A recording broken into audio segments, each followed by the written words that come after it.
Thank you very much. So yeah, as Jeromy said, this is keynote number 2 for me at Saturn, and the last was in Saturn number 3 in 2007. So we were commiserating at lunch over how old this makes us all feel. And I didn't need to be reminded how old I feel. I got that covered. So I'm going to talk about velocity in software development. I think this is a topic that hopefully we all sort of sympathize with, a phenomenon that we all sympathize with. It seems that we get slower. And I'm going to try to talk about sort of why that might be and maybe some reasons it happens and some things that we might try to change it that I've sort of extracted from a variety of experiences from little companies like startups through to large companies like Google where I am today. It's also kind of ironic that even though I've been involved with the SEI, I called myself a refugee for a while, but actually a graduate, I think, is a much more apt kind of characterization. But with that, that legacy in my history with Saturn, I work at a company where architect is a forbidden word. George will sympathize, right? I don't know if George knew that before he got hired at Google, but you can't, you don't call nobody's called an architect at Google. Now that doesn't mean we don't practice all of these things that we think are the right practices, but we don't use the term, and I've given up trying to figure out why that is the case. But before I get into the core of it, I don't have a book to plug, so I'll plug Michael's book.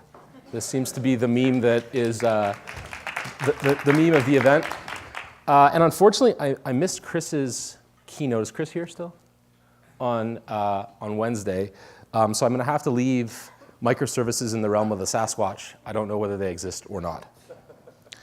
Okay, so quickly me, I'm an engineering director at Google in New York. I work on the Google Cloud Platform, which is I hate to say it this way, but it's the easiest way. It's our AWS competitor offering. I'm responsible for an area called Signals, which is more sort of colloquially known as our DevOps tooling for cloud. So we build all of the monitoring, logging, diagnostics, tracing, kind of all the things that you would need as a cloud customer to understand the health, capacity, utilization, behavior of your production, non-production for that matter, applications across both the Google Cloud and Amazon. Also an interesting note is that we build this same set of capabilities for both the cloud platform and for Google internal applications. So George and his team hopefully does, use the tools that my team builds to do monitoring and management of their applications. This is my I can't hold a job slide. So you'll see the SEI in there. There's an unfortunate timeline here on the left. You see the SEI in there in the late 90s. And then since 2012, I've been at Google. I've been in a variety of roles from individual contributor, kind of architect roles through now managing an engineering team.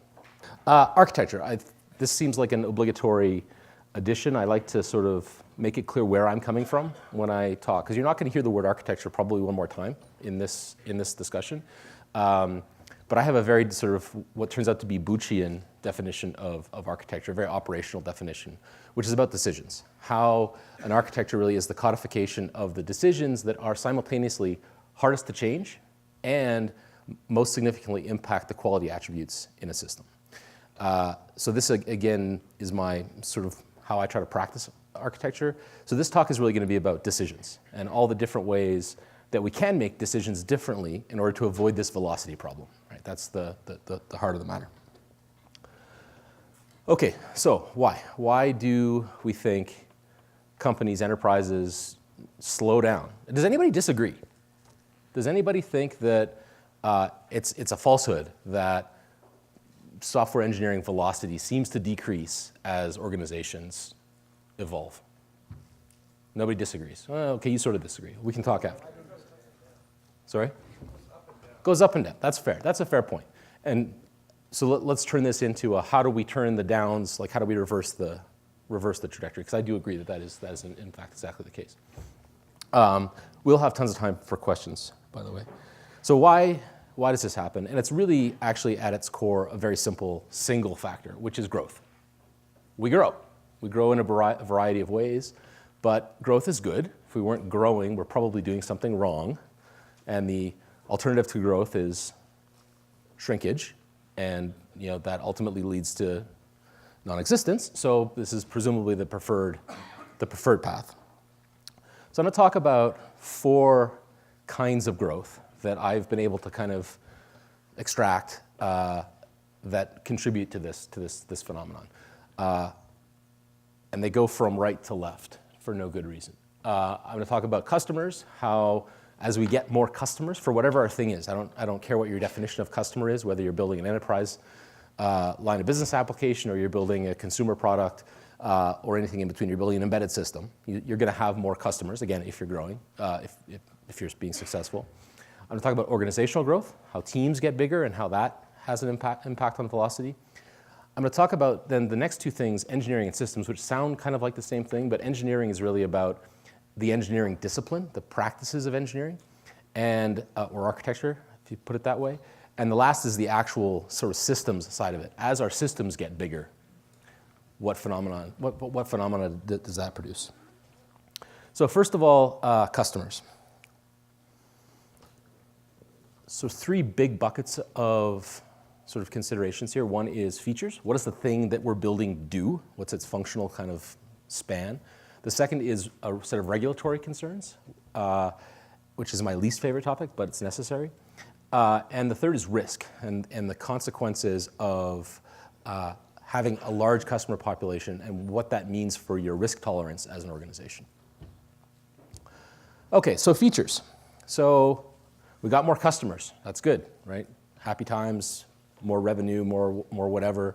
But customers want stuff, right? I wish they would stop doing that and they would just be happy with what we give them. But they don't. They keep wanting more things. So I guess we have to sort of do that so that they keep paying us. But the real bummer here is that all of my customers, right? Me, for example, working on Google Cloud, I've got large enterprises, I've got small companies, I've got everything in between around the world running on different platforms with different kinds of applications. They don't all kind of like have a conference and agree on the specific feature requests that they're going to send me to build into my product, right? There's a diversity, and that diversity has to be borne by us, by the engineering organization that has to fulfill those requirements. So there are 2 ways that this goes badly. One is you try to do it all. You say, okay, every customer is important. That's fair. That's a good perspective to have. But if you try to meet the needs of every customer without a very careful understanding of prioritization and sort of relevance to your business, you end up in this superset mode and you never get anything done because you never have capacity, of course. No one has capacity to do everything that everyone asks for. So you have to find a way to prioritize. So this is one failure. The other failure mode is faster horse syndrome.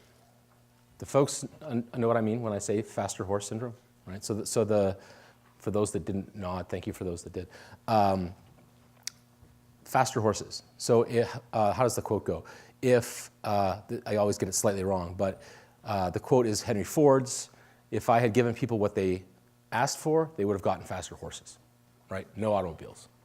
So this is the other way that this goes sideways, where we've got this onslaught of customer requests that have this huge diversity that are derived from the expansion of the population of our customers, is that we just keep giving them what they're asking for, right? Even if we solve the first failure mode and we're not blinded or not crippled by the magnitude, we start giving them what they ask for. We never step back and say, they asked for that, but what do they really need? What can we give them that really differentiates, that changes the way that they're thinking about our product, their business? So this is really about innovation. How do we leave space for innovation in a perpetually overburdened engineering organization? I don't have answers to these questions. I'm going to get to some places where I have a little bit more kind of stuff to offer, but at least knowing and being cognizant of these particular ways that this phenomenon can occur, I think will help us all kind of be a little bit more deliberate. Next is regulations. I said this was my least favorite topic, but that's kind of a little bit tongue-in-cheek because it's actually a very rich and interesting domain. You got more customers, right? You're happy, growing, more revenue, but it means you're a bigger target. It means that, say, governments, for example, care about how you're handling your customers' data. When you only had a few of them, much easier to fly under the radar. When you have Google scale, or Yahoo scale, or eBay scale, or Microsoft scale, Facebook scale, obviously, customer populations, you become a very large target for regulators. Appropriately so, right? You have a higher bar that you have to meet in order to represent the needs of and safety for your customers. So these requirements are serious. We build a lot of systems at Google, and again, this is not a talk about Google, but it's an interesting example.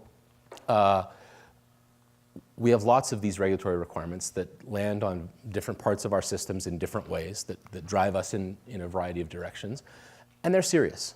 Some folks want to say, well, we can fudge that privacy thing. You can't fudge the privacy thing. It doesn't work that way. The EU in particular really hates that. I know many Europeans in the room, so I think that you probably sympathize. So privacy is the big one. We have to deal with it. A couple of ideas. For engineers in particular, and architects making decisions about systems, it's important to know the regulatory environment. It's very easy to think it's somebody else's problem. Right? You're building your thing. Your thing is great. It's doing what it has to do. Somebody else is going to come and tell you what the regulatory constraints are. The person that's going to come and tell you is not the person that you want to have come and tell you. It's probably going to be a regulator. What you would much prefer you'd much prefer to be in a situation where you know what the landscape is. You know what regulators are going to be expecting, and you know how to anticipate that. So you have to take the extra energy, put the extra energy into really understanding the landscape. And again, privacy is the main one, but security is also consequential here. So another fundamental that is inherently architectural in nature, we all, I think, probably at this point in the evolution of this body of work, won't argue with the notion that you can't build in quality attributes later. You can't code in availability. You can't code in performance. Well, you can, but at an enormous cost. If you anticipate the demands, these architectural quality property demands early, you can anticipate them, you can build for them. This is very true for security and privacy. It's very difficult after you've built a large system to go back and say, okay, I built it, scales, it's flexible, whatever.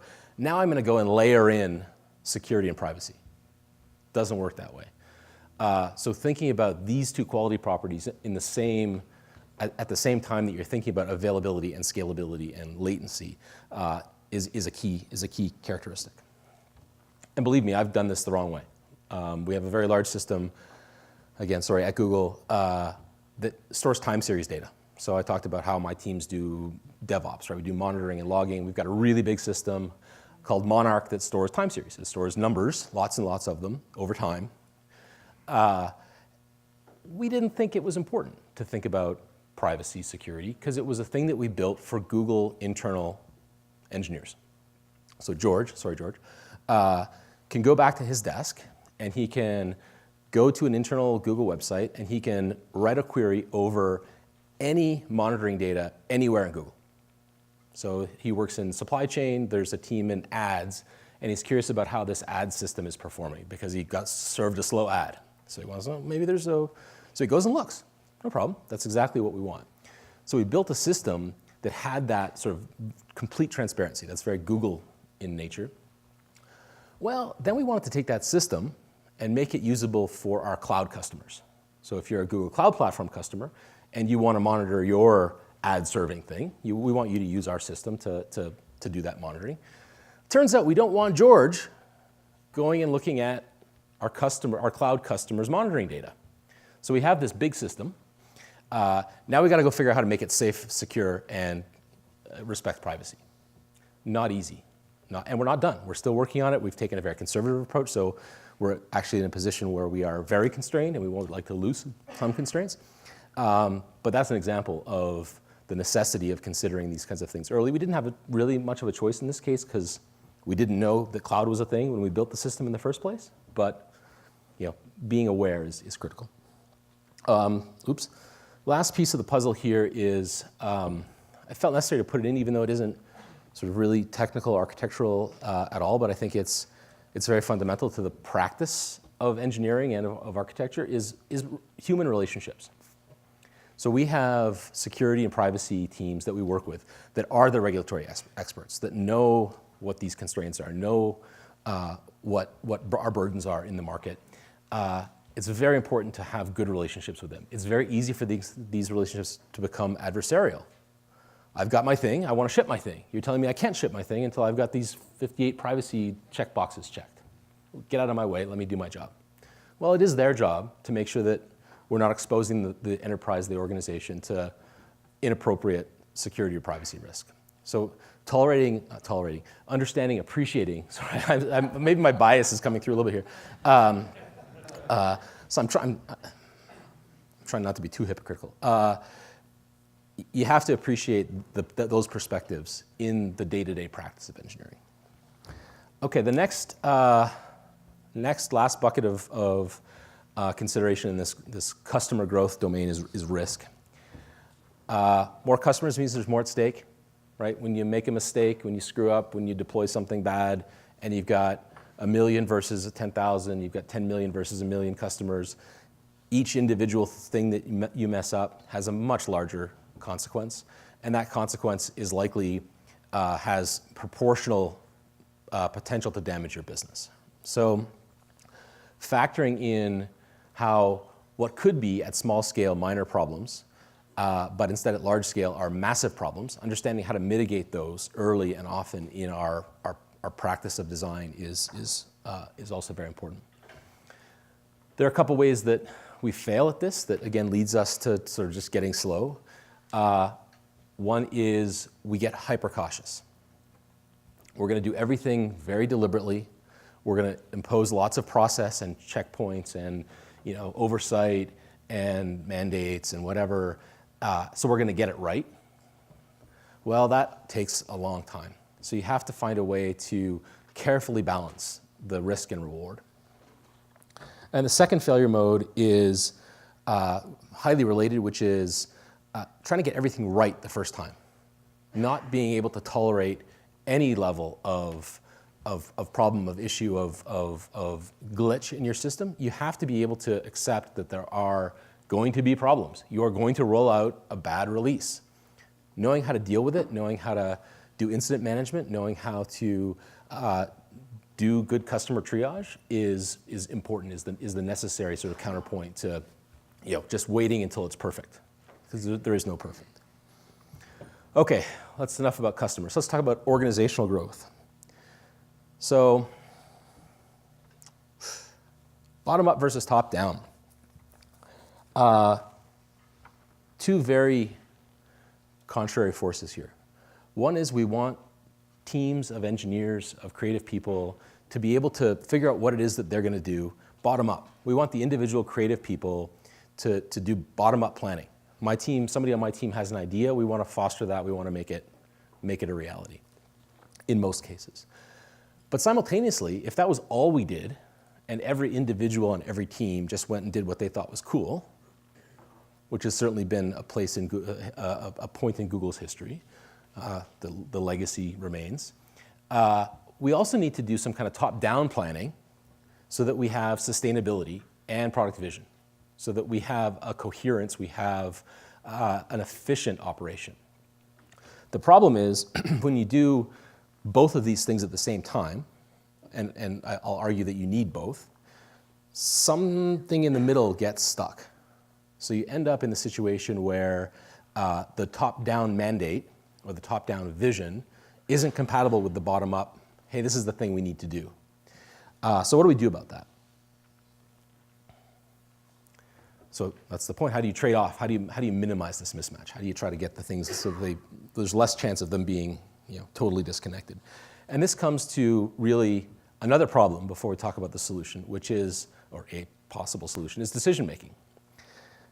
How do we make decisions? How do you in an organization first of all, know when you're making a decision? And I loved Michael's talk about architecture decision records. That's a neat idea. Because independent of whether or not there's value in the artifact that was produced, there's value in the exercise of recognizing the decision is being made. Because often doesn't happen explicitly. You just kind of, it happens, and nobody's aware. Not enough people are aware. So the other question is, who makes them? Who makes what kind of decision? And then how do you find out that a decision got made over there that you care about?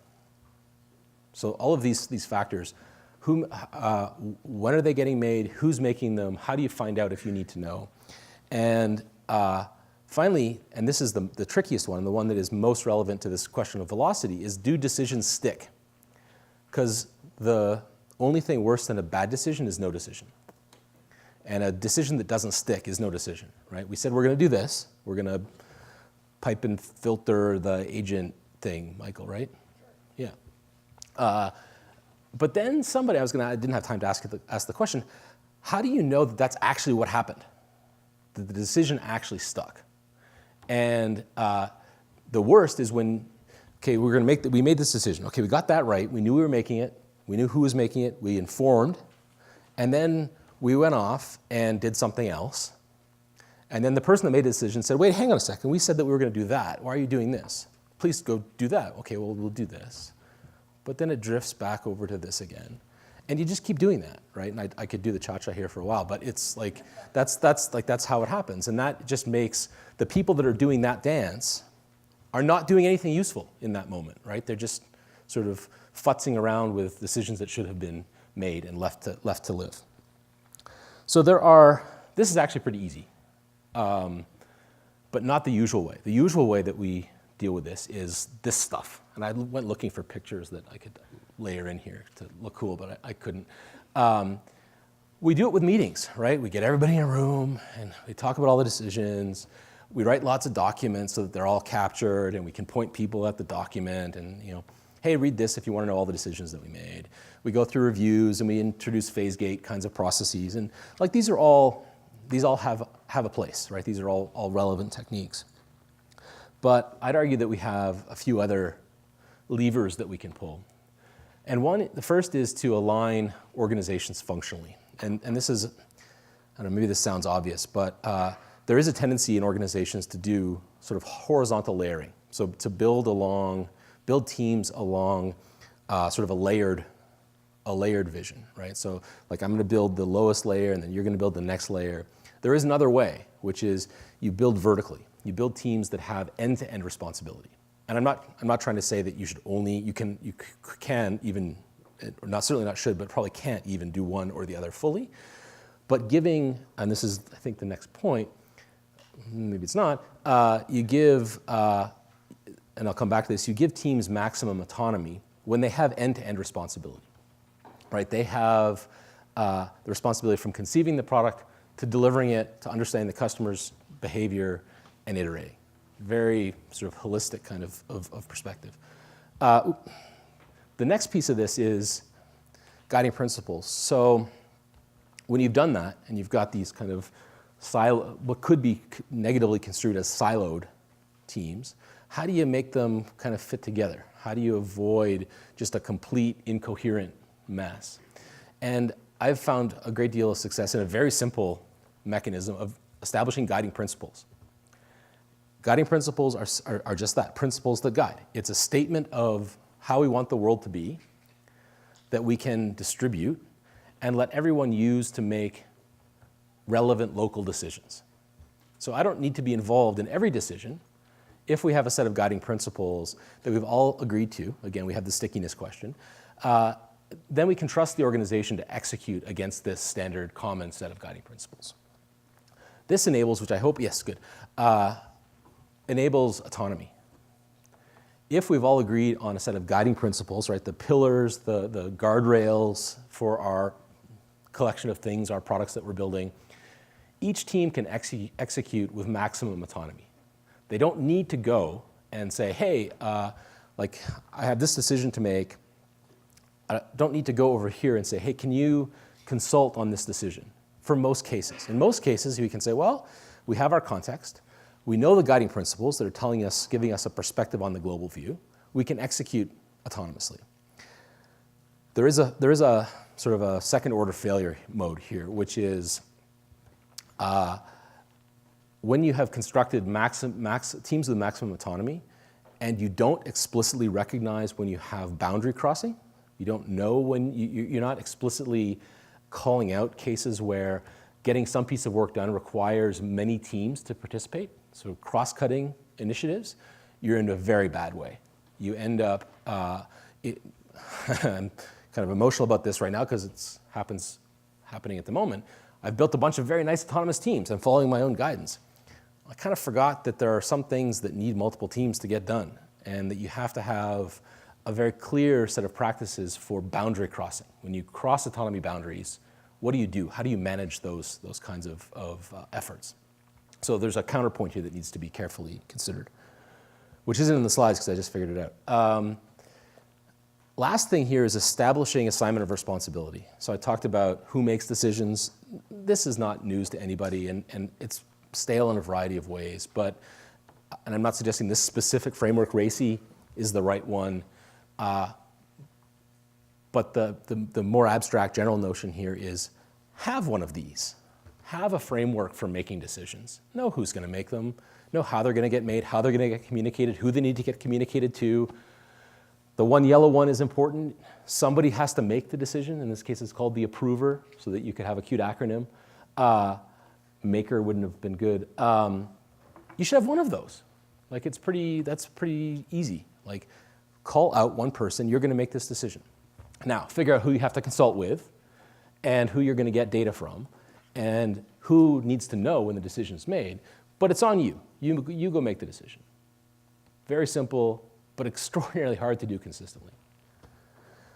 Okay, moving on to the next big bucket of topics, which is the engineering side of growth. And again, this is more about the practice versus the systems, which comes next. Communication and coordination. So projects grow, right? You've got more customers, they want more, your teams grow. Things get bigger, right? You've got more people. Means you need more engineers, right? It's a bigger project, you've got more stuff on your plate. Presumably, you don't solve that problem by making individual people more productive, although you can get some ways with that. You need more people. Great, more people, that means more communication, right? Standard network effect. My team used to be 5, now it's 10, and it's 10 for a good reason. It's not too, we don't see a reasonable way to make it 2 autonomous sub-teams of 5 each. We need 10 people in this autonomy bubble to get the work done. So now 10 people have to be roughly on the same page. How do we solve that problem? Because it is, how's the math go here? 10 people coordinating it's quadratic, right? Relative to 5, right? So it's not twice as hard as it was when you had 5. And we usually try to achieve this synchronization with just more, again, meetings, checkpoints, getting people talking more. And that's good. That can get us some ways, and techniques like the architecture decision records is a really great technique. But again, velocity suffers because you spend more time in meetings, right? More time discussing, less time doing. I'm not saying that meetings are invaluable, but it's very easy to take it too far. Don't need to preach to this, but one way to address this is pursuing agile practices where you are doing continuous delivery, you're doing test-driven development, you're doing sort of the evolution of these practices, which have come a long way in the last little while. This is back to autonomy. So I said, I presumed in my setup here that you really did need a 10-person team to do the work. That was the best autonomy kind of boundary you could find. Be sure about that. If 2 teams of 5 can get the work done as effectively, can get the work done and it still makes sort of sense, go that route, right? You'll have smaller teams, they'll be able to operate more quickly. And then this one is, probably could have been another meme alongside the book and the Sasquatch. I think APIs seem to be, I shouldn't say finally, I think we've all been sort of achieving this depth of appreciation over the last sort of decade that if you've got 2 things, again, we've had 2 teams. Let's say we broke up our 10-person team into 2 teams of 5 and they can move a little faster. Well, you still need coordination. and this is back to the autonomy boundary crossing problem. How do you understand the contract between two microservices? Is the new term? I guess they do exist. You need to know not just what the syntactic API is, right? Not just what the protobuf and the gRPC spec, or if you're a Luddite, you're still using Swagger or whatever. Sorry, I had to take advantage of that opportunity. I think REST is great. You need to go beyond just that spec. Like, what are the fields in the JSON and the whatever? You need to know what's the actual contract. What's the actual operational behavior? What do you expect in terms of SLO on that thing that you're depending on? So this is a much richer kind of topic than just the syntactic definition of the API surface, but it's all of those other considerations. When are you going to roll out? Do you roll out in a way that's compatible with my rollouts? How do we synchronize dependencies? When you change your version, how do I know? Lots of challenges there. But that's a necessary step. Next piece is around engineering quality. So again, successful projects grow, means you need more engineers. Where do you get them? Where do you find engineers? This is the failure mode. Eventually you say, oh, damn, I've hired all of the A candidates. I'm going to go find me some B+ candidates. Then what happens?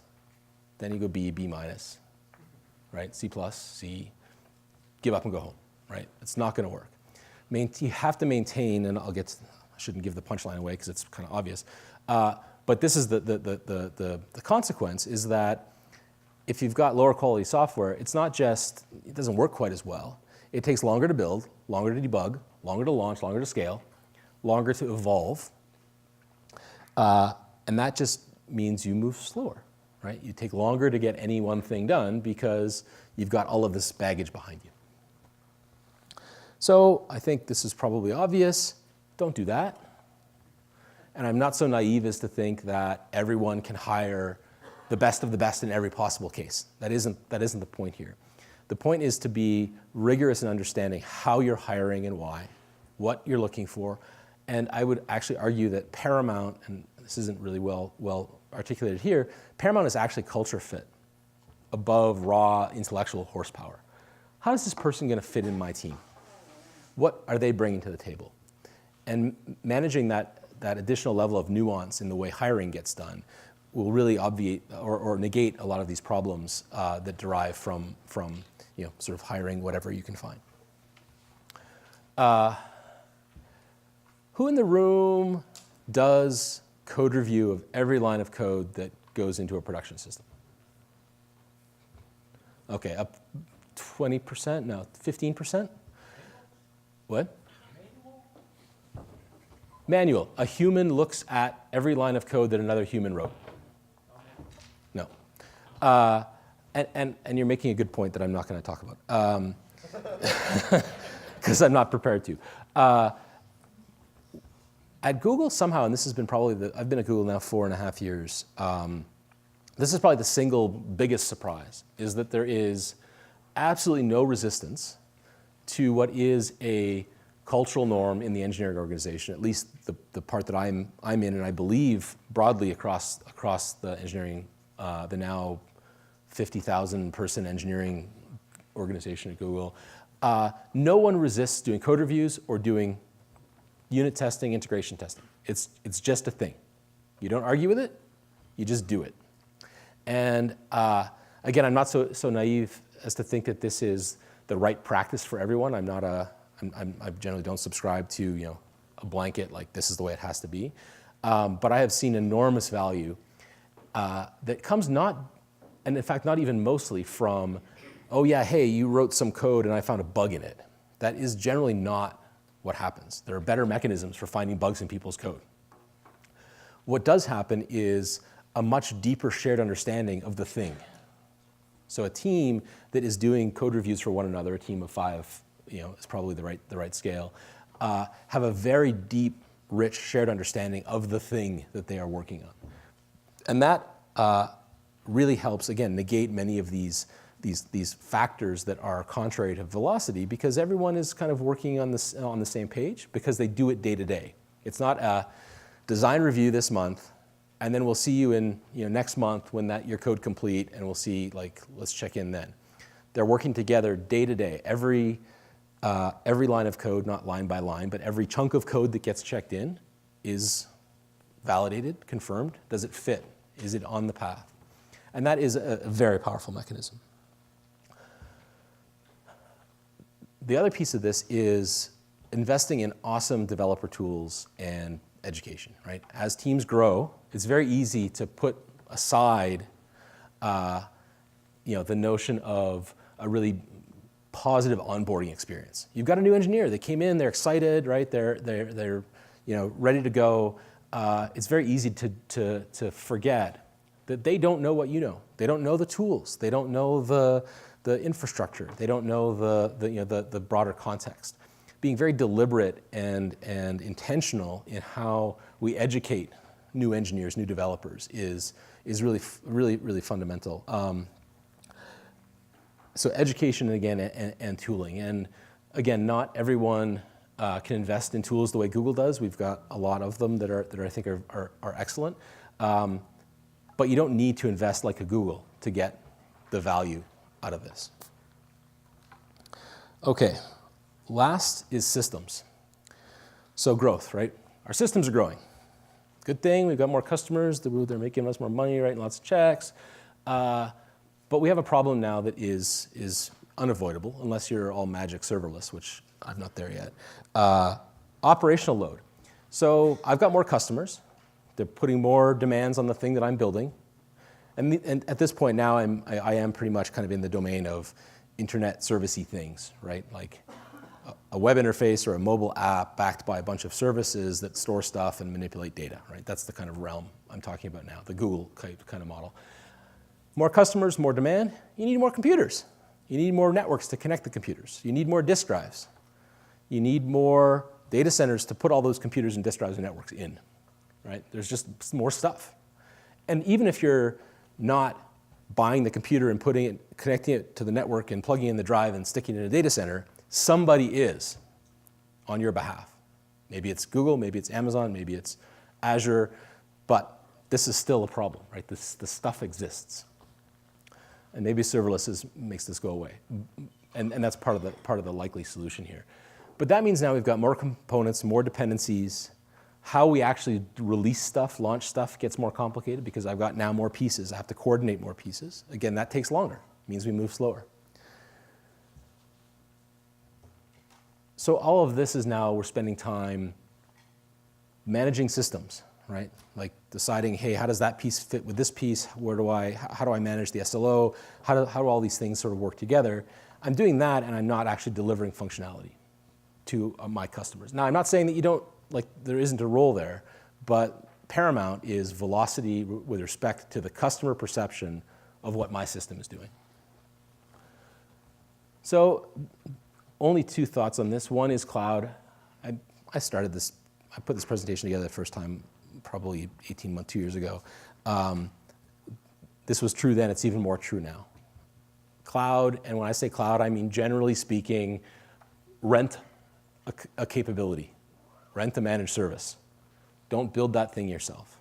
Right? Now you have, instead of a bunch of computers that you have to figure out how they work together, now you've got somebody else that you can depend on, presumably if you made the right decision who you're going to use, Google. That was too easy.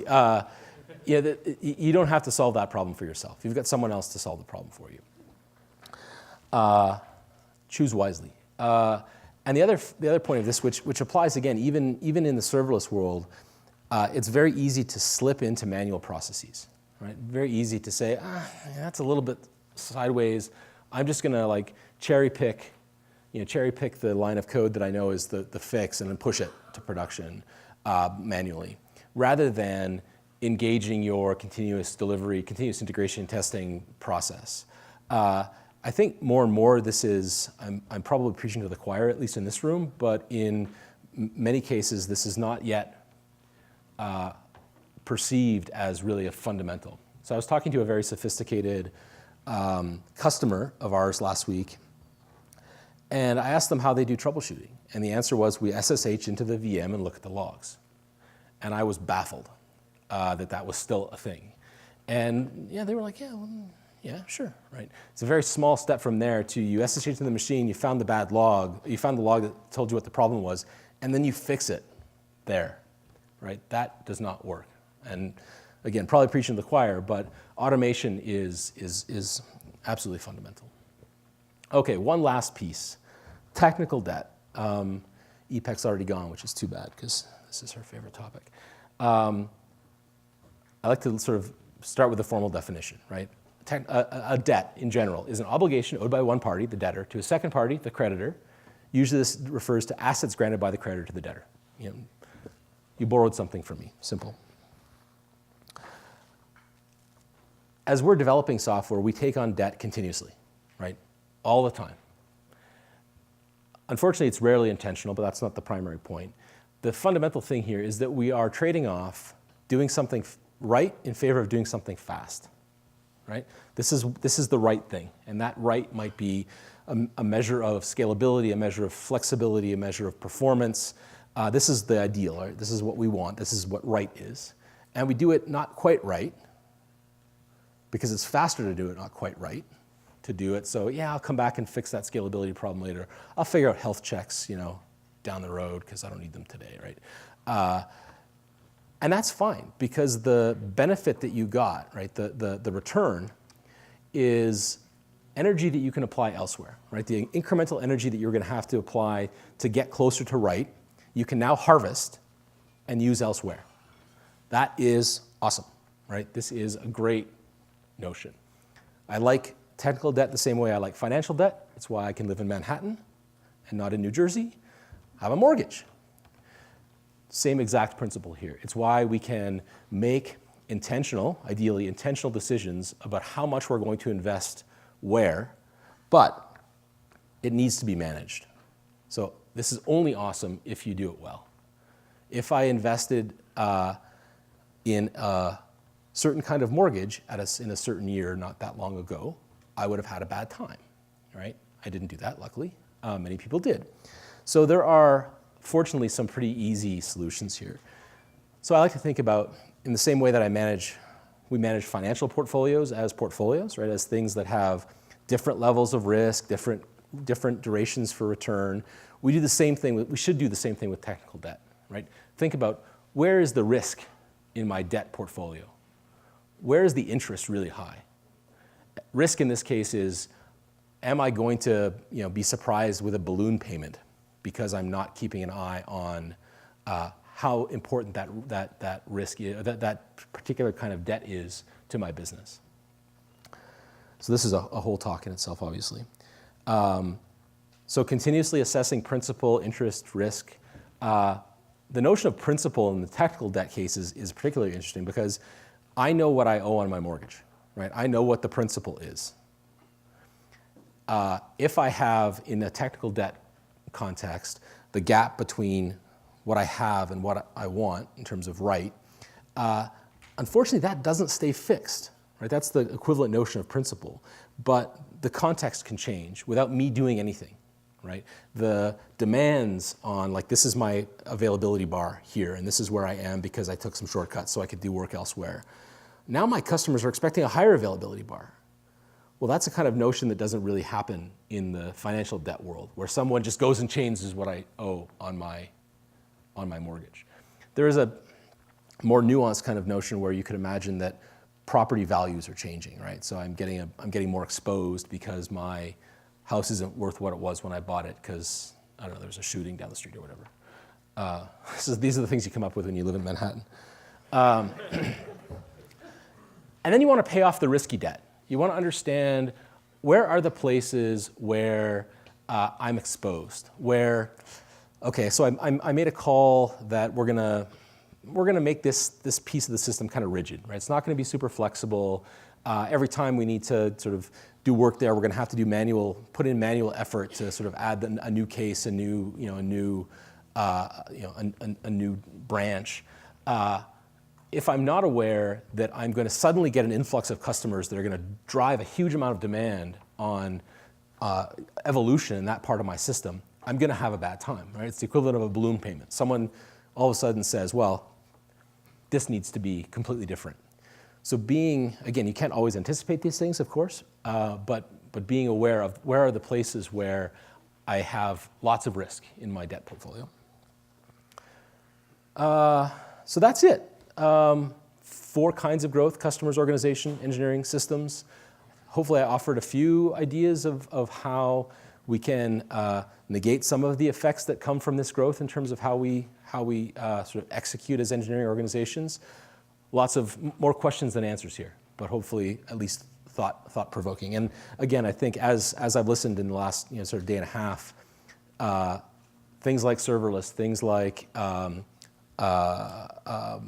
even this architecture decision record idea, which is not a new idea, but is a really great one, have what places to plug in here, right? And are parts of the solution. This is an ever evolving kind of battle that we fight, but it is fundamental. Presuming, of course, that growth is in the cards, which I wish on all of you. So that's it. Thank you.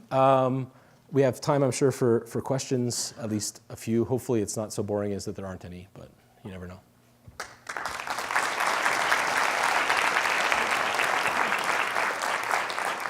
Thanks, Bill. We have a little time for questions, so please. Oh, come on. If I said one thing that, if everything I said everyone agreed with, I'd be very surprised. So argue.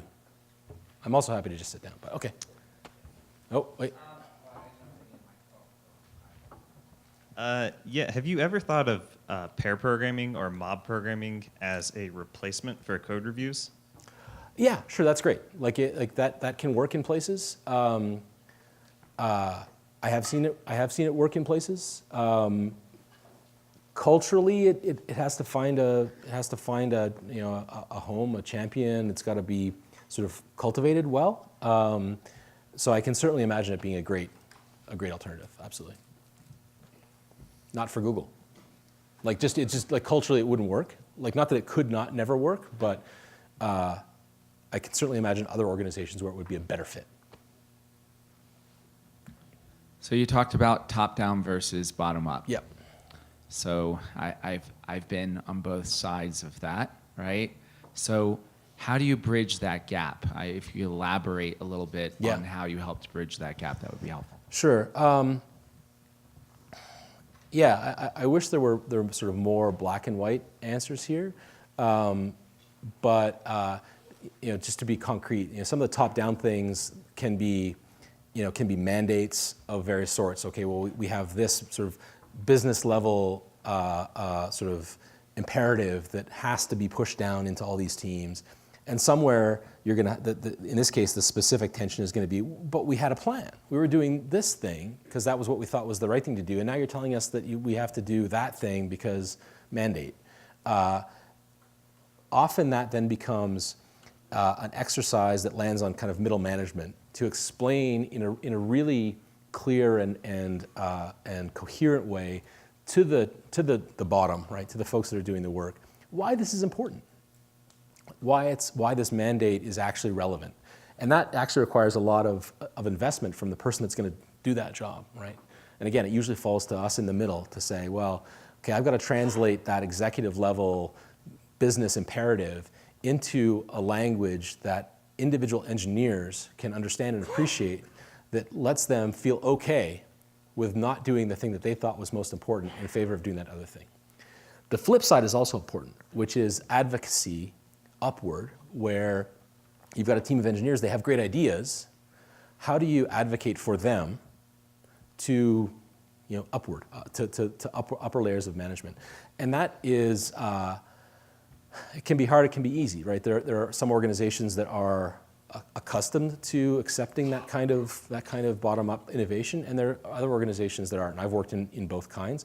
Fortunately, where I am now, it actually is generally a fairly easy case to make, where, hey, we think this is a great idea, here's why, and getting the support for it.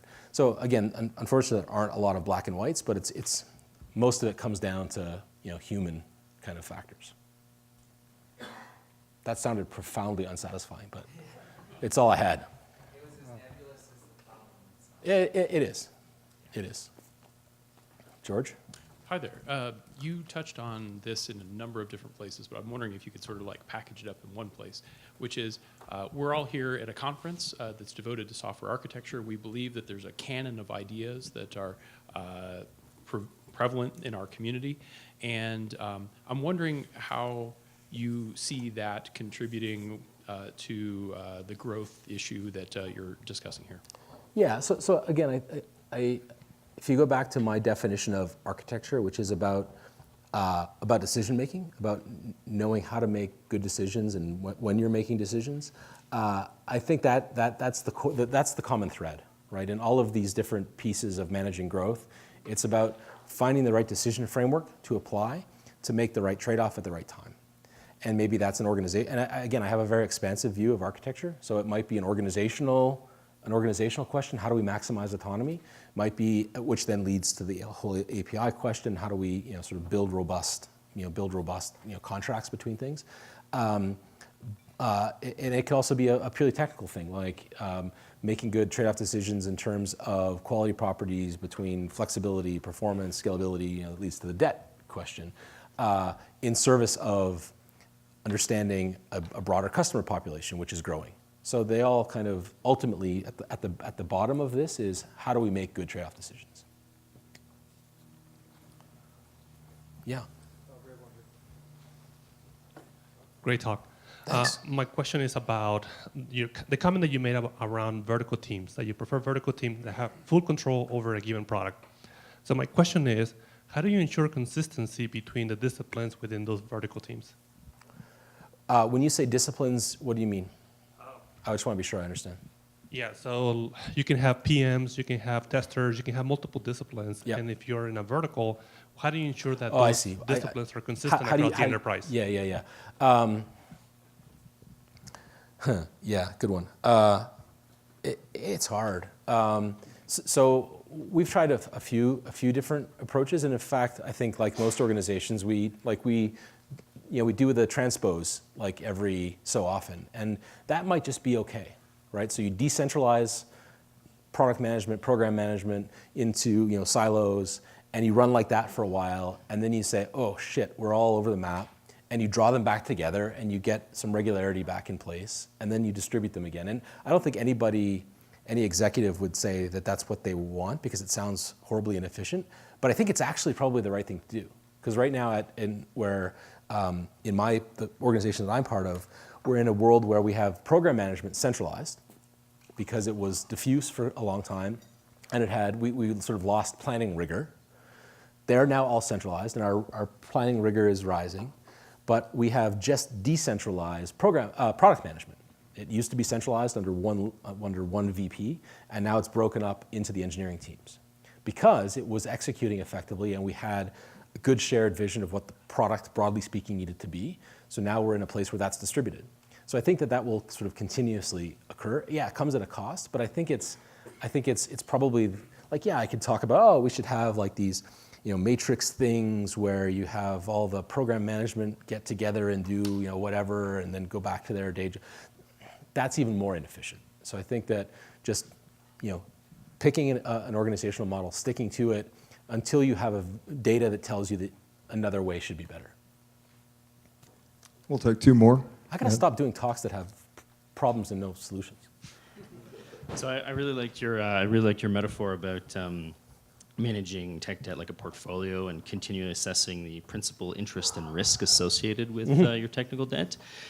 That also sounds like a lot of work. So I was wondering if you had any tips or tricks, tools that you use to sort of make that easier. So I'm not doing it in my team now, but I have done it before. And I'm not doing it now because I don't feel it's necessary now. Because I think, again, you shouldn't like open the silver toolbox, right, and feel it necessary to use every tool, right? Like, I'm gonna find a way to use that size wrench and that size wrench to solve the same problem, right? I'm gonna use that too, I like it. So the one thing that I've used that I think is pretty effective is in a sort of a Scrum-like execution model, which again I'm not doing right now, but in a Scrum-like execution model, having a checkpoint in the process, sometime in sort of a retrospective phase, where let's say a tech lead, if you use that kind of notion, has the responsibility to document, okay, in this sprint, what debt did we accrue? What's our measure of risk? And you have to come up with some scale. It doesn't need to be complicated. Interest, you can usually say, yeah, I think that, yeah, gut says that because we did it this way, every time we have to solve like a feature request like this, it's going to take us 10% longer. Right? Just capturing that in a pretty lightweight way, putting it in whatever the archival mechanism you have, whether it's bugs or in a bug tracking system or in decision record type things alongside your code, and keeping that kind of record in place, and then quarterly saying, okay, let's go back and look at this quarter's worth of sprints and say, well, okay, what has this taught us? And you can say, probably pretty easily, you can say, ooh, right there we've accrued a whole bunch of debt. And all the risk measures that we kind of they all add up to bad. So let's step back and say, okay, is that instinct right? And then dig into that specific thing and say, okay, this next quarter we're going to actually queue up work to pay off debt here and here and here because we think it's got some risk in it. Again, I don't think it needs to be hard, complicated, and can fit pretty easily into almost any kind of process. Great, thank you. One more? Great talk, Jeromy. You touched on encouraging automation, and which made me think of a few of Randall Munroe's XKCD scripts where he kind of jokes about the idea that sometimes you go to automate something and you end up wasting more time than just doing the task. Do you have any other ideas on how to encourage automation strongly without driving teams off the deep end, or is it something you just have to rely on individual developers to kind of gauge? And again, I'll reiterate, I made that statement really black and white, and I do believe that you're vastly better off if you automate relentlessly. But there are going to be some cases where it just doesn't make sense. It's not worth it. The trick, of course, is knowing which cases those are, right? Because we have a habit of building prototypes that turn into production systems in one step. So it's yeah, I'm just going to prototype the thing, and you don't bother automating it because it's not going to be around that long. And then you ship it, right? And now it's in your and that becomes the core of your business. And then that's never happened to me. I think that encouraging from the perspective of here's why this is good for you, right? Here's why this is going to give you value. And I've done it myself so many times, right? Where it's damn, I'm not going to write the script and check it in and whatever, get it code reviewed. I'm just going to go and make the change. And I regret it every time, right? It's always I'm only going to need to do this once, right? Famous last words, right? You're only going to have to do this once.